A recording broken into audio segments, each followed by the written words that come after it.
dari pasar sampai di rumah senam yoga. Cinta ibu sangat besar, tidak pamrih untuk keluarga. Shalom. Kita berjumpa lagi dalam renungan malam.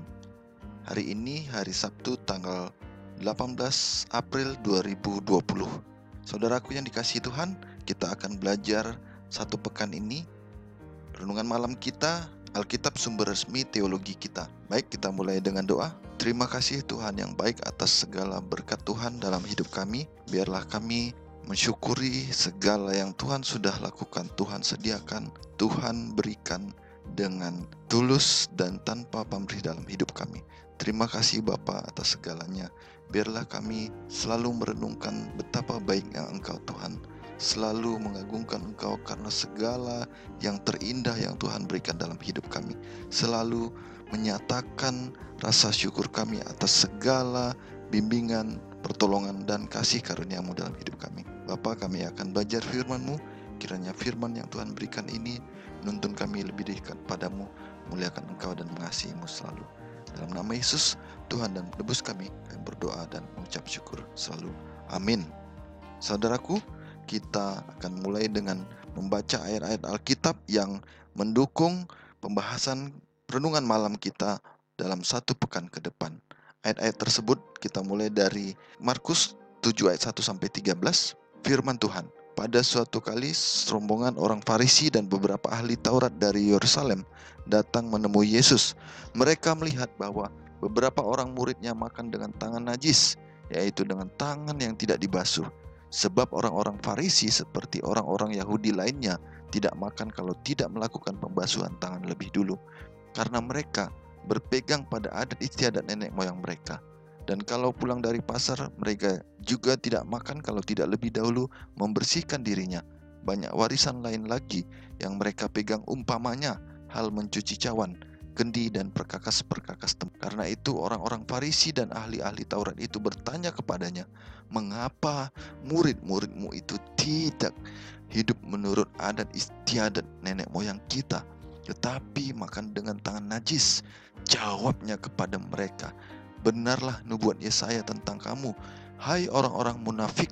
Sebab ada tertulis, bangsa ini memuliakan aku dengan bibirnya, padahal hatinya jauh daripadaku. Percuma mereka beribadah kepadaku, sedangkan ajaran yang mereka ajarkan ialah perintah manusia. Perintah Allah kamu abaikan untuk berpegang pada adat istiadat manusia. Yesus berkata pula kepada mereka, sungguh pandai kamu mengesampingkan perintah Allah supaya kamu dapat memelihara adat istiadatmu sendiri. Karena Musa telah berkata, hormatilah ayahmu dan ibumu, dan siapa yang mengutuki ayahnya atau ibunya harus mati.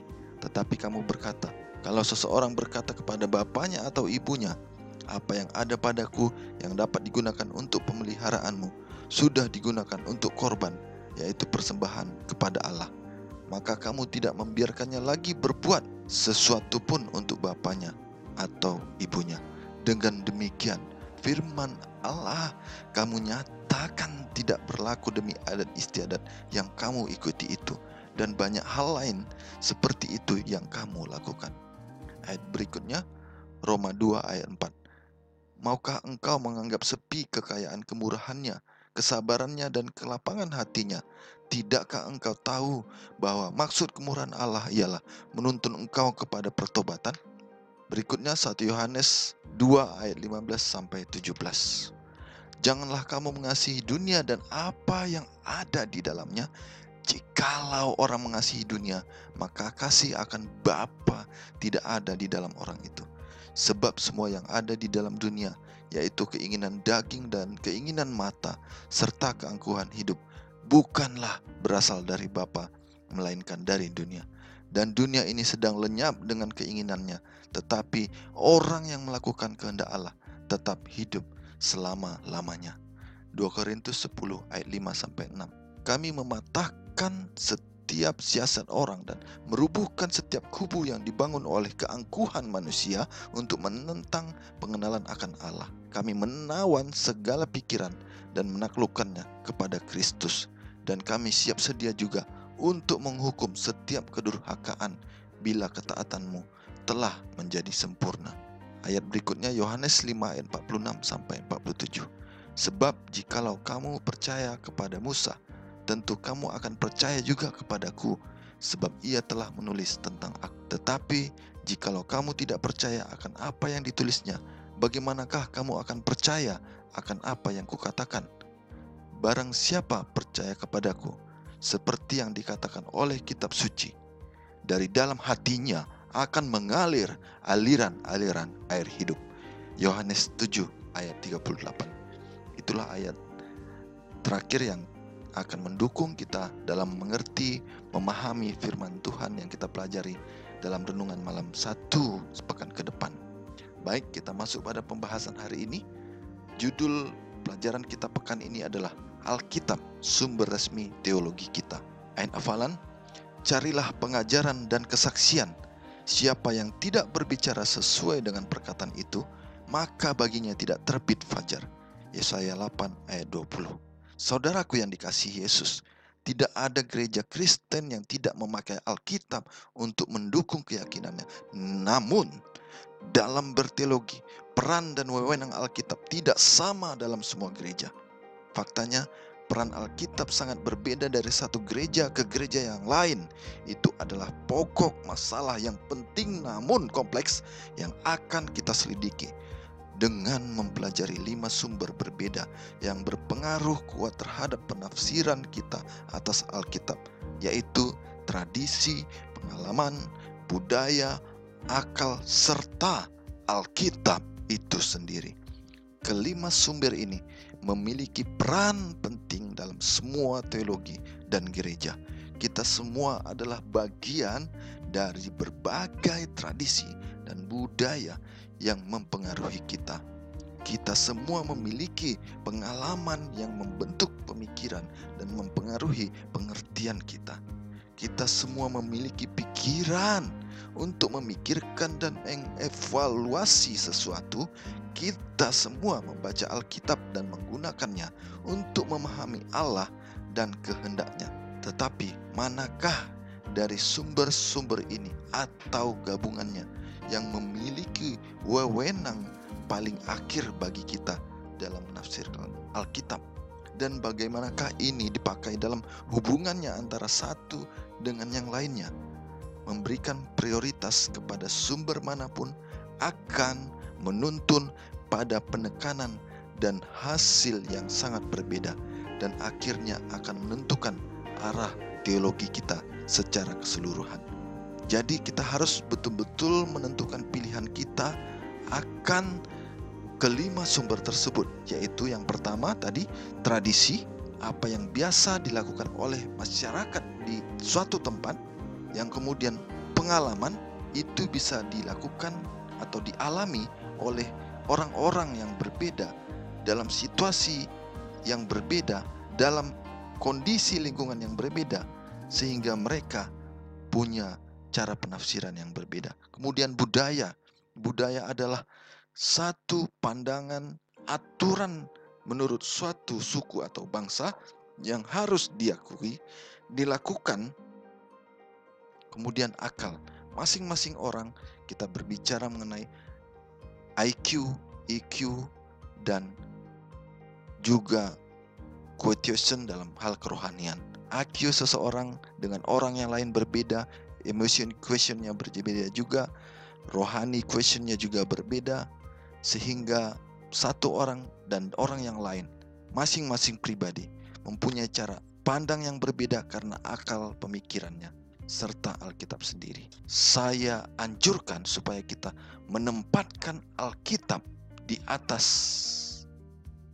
pertimbangan yang lain, semua dasar yang lain, semua pokok. Alkitab harus di atas tradisi, pengalaman, budaya, dan akal kita, sehingga kita memberikan kesempatan hak khusus dan kuasa sepenuhnya kepada Allah untuk menafsirkan dirinya sendiri, firman Allah yang hidup yang tertulis tersebut. Demikian renungan malam kita pada malam ini. Biarlah kita dibawa lebih memahami kehendak Tuhan dalam hidup kita. Terima kasih saudaraku, kita berdoa bersama-sama. Tuhan yang baik, terima kasih atas segala kasih karunia-Mu. Biarlah kami mengerti kehendak-Mu dalam hidup kami, bagaimana kami mempelajari firman-Mu dan menempatkan arahan-Mu Tuhan dalam pemikiran kami dan kesimpulan kami, interpretasi serta tafsiran kami akan firman Tuhan, Alkitab yang Tuhan ilhamkan bagi kami manusia. Biarlah Tuhan dalam 1 pekan ke depan kami dikuatkan dan dibentuk lagi untuk memahami apa yang terbaik dalam hidup kami. Inilah doa dan permohonan kami Yesus, di dalam nama-Mu yang baik kami berdoa dan mengucap syukur selalu. Amin. Beli burung harga 1 juta, dipelihara di dalam sangkar. Cintailah sanak saudara kita, hidup rukun, jangan bertengkar. Horas.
atau suku atau bangsa.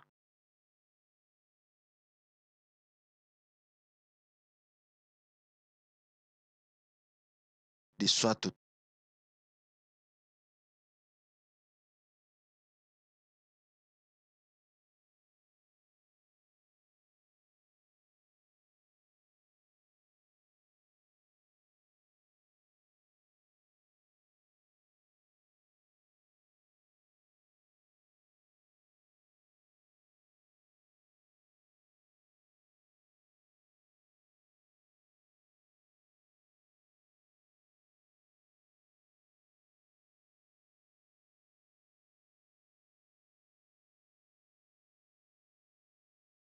semua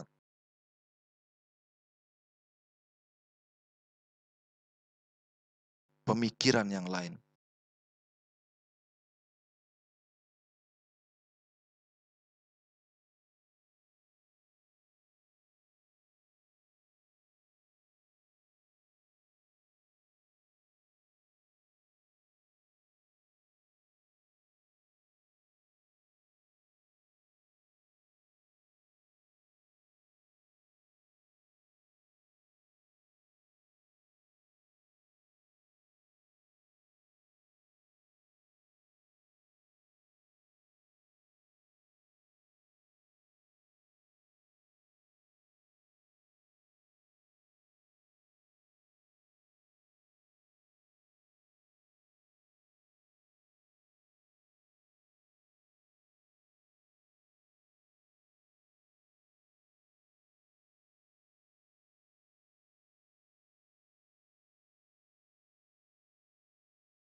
Sesuai dengan firman-Mu.